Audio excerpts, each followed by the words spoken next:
नमस्कार दोस्तों, मैं उमाकांत लखेड़ा और आज के इस एपिसोड में आपका स्वागत है।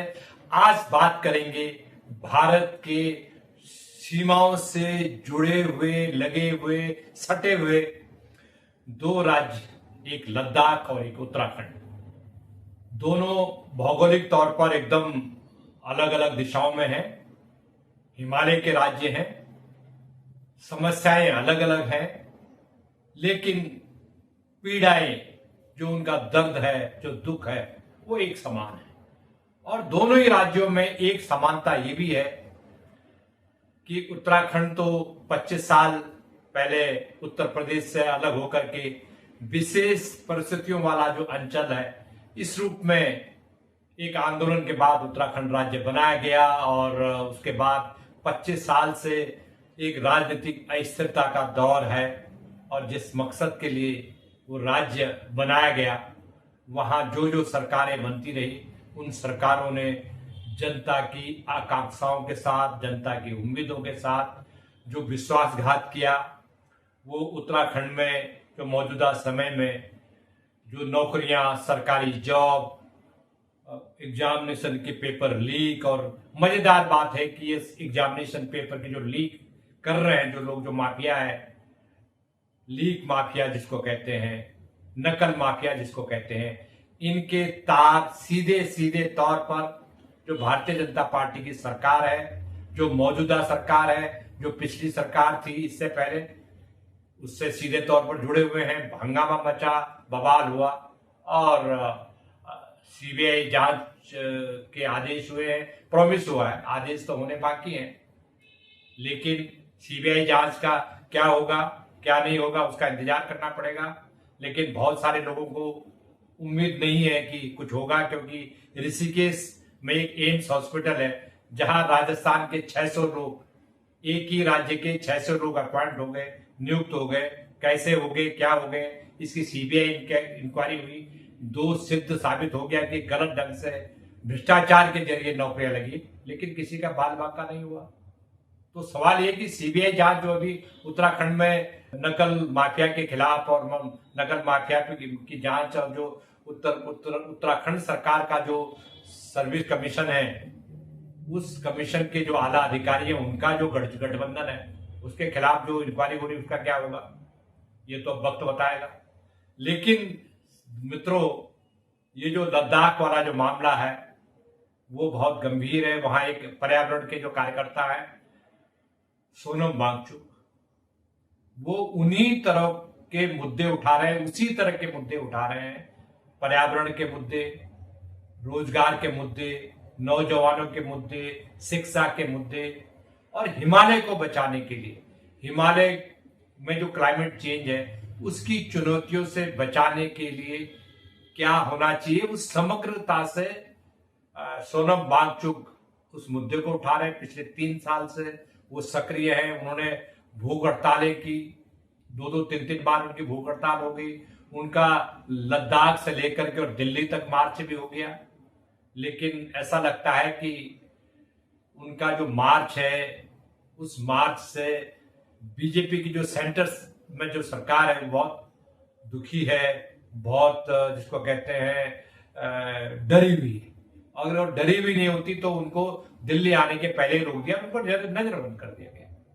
अब वो जो मुद्दे उठा रहे हैं, उनका जो वांगचुक जो मुद्दे उठा रहे हैं, केवल लद्दाख का मुद्दा नहीं है, वो तो जम्मू कश्मीर का भी इश्यू है, वो हिमाचल प्रदेश का भी इश्यू है, वो उत्तराखंड का भी इश्यू है, जहां बड़े पैमाने पर आपदाएं आ रही है। सरकार के जो संरक्षित जो योजनाएं हैं, सरकार द्वारा चलाई जाने वाली जो योजना है, उन योजनाओं का जो खतरा मंडरा रहा है उत्तराखंड में, वो भी सवाल उन्होंने उठाए हैं। लेकिन लद्दाख के जो सवाल है कि लद्दाख को 2019 में जम्मू कश्मीर का को जब उसमें धारा 370 खत्म की और जो पूर्ण राज्य का दर्जा खत्म किया, तो यूनियन टेरिटरी तो आपने बना दिया जम्मू कश्मीर को। और लद्दाख के 5 विधायक होते थे जम्मू कश्मीर विधानसभा में। लद्दाख की जनता की आवाज उठती थी। और लद्दाख मित्रों, इधर जो उसका पूर्वी क्षेत्र है वो तो पूरा चीन की सीमा से जुड़ा हुआ है। और वाकचुक ने तो ये मुद्दे उठाए सीमा में चीन के जो कब्जे वाले मुद्दे, लेकिन ये जो तुर्तुक वैली है, जो पाकिस्तान की जो पीओके से लगा हुआ पूरा वैली है, वो वैली तो पूरा पाकिस्तान, और पाकिस्तान इधर चीन और इधर पाकिस्तान, और बीच में लद्दाख है, और वो लद्दाख के लोग भारत के साथ हैं और उनको गर्व है भारत के साथ। आज वो हैं, वो जो है बौद्ध बहुल बौद्ध जो पहचान है, बौद्ध जो धर्म है उसके अनुयायी हैं, उनकी संख्या ज्यादा है, जाहिर सी बात है। लेकिन उनको केंद्र सरकार पर बहुत बड़ा संकट है। केंद्र सरकार की नीतियों को लेकर के संशय उनके मन में है। पिछले 3 साल से उनका आंदोलन गति पकड़ रहा है, और गति पकड़ने का नतीजा ये हुआ कि सोनम वांगचुक जो बेरोजगारी के सवाल पर वहां के जो लिखे पढ़े रोजगार मांग रहे हैं, जो नौजवान हैं, वहां की जो भर्तियां नहीं हो रही है लद्दाख में, बाहर के लोग जैसे जम्मू के लोग और कश्मीर के लोग और देश के बाकी हिस्सों के लोग वहां नौकरी कर रहे हैं, उनकी नौकरियां लग रही हैं। लद्दाख के जो लिखे पढ़े लोग हैं वो बेरोजगार है, कोई नौकरी का सिस्टम नहीं बनाया आपने।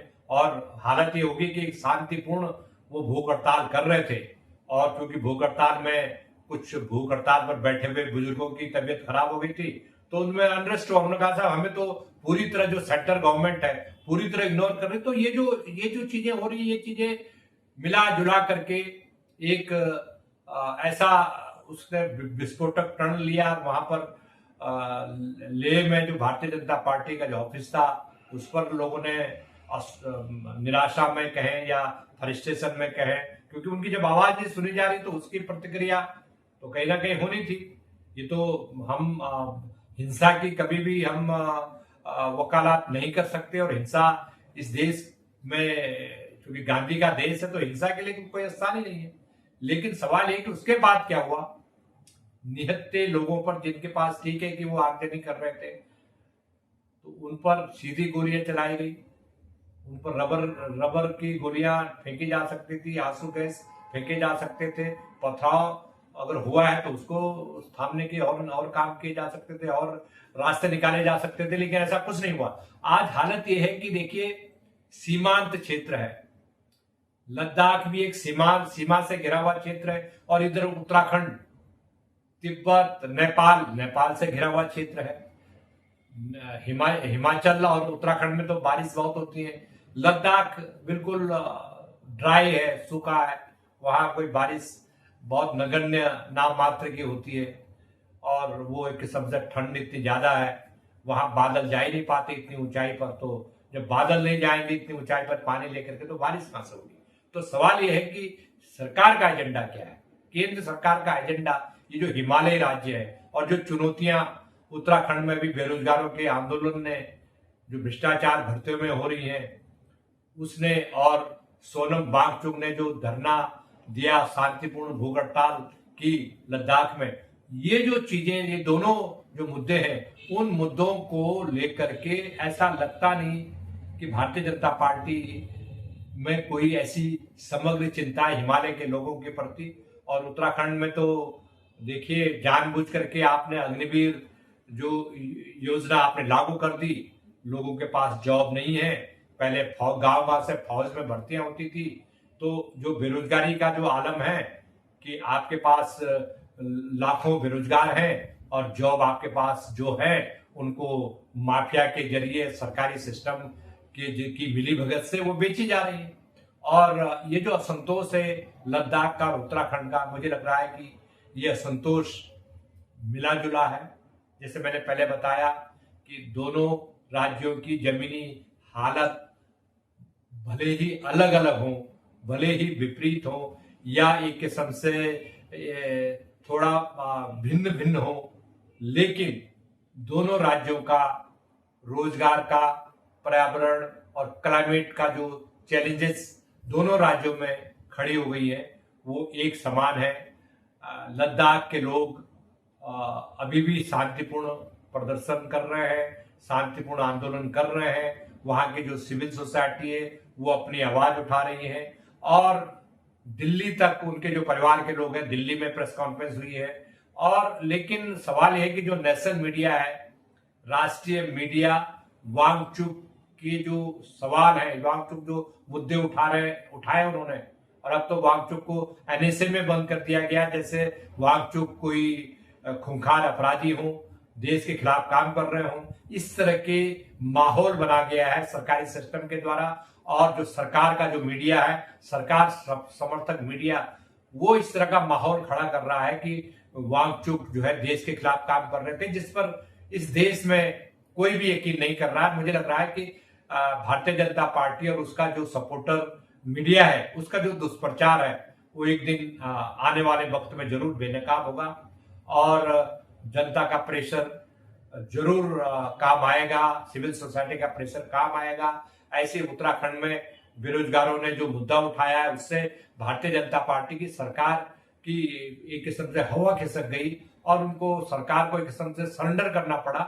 लेकिन अभी भी उत्तराखंड में सरकार की नीयत पर लोगों का और बेरोजगार नौजवानों का पूरा संदेह है कि ये लोग किसी तकड़म के जरिए ये जो असली मुद्दा है बेरोजगारों का, उसको दबाने की कोशिश करेंगे। और लद्दाख के लोग भी निराशा में हैं, उनको भी लगता है कि उनके साथ राज्य छीना गया और छलावा हुआ है, और उसके बाद उनके जो बेरोजगार जो लड़के, उनको जॉब नहीं मिल रहा है। तो एक ही समस्या है दोनों राज्यों की, लद्दाख की और उत्तराखंड की।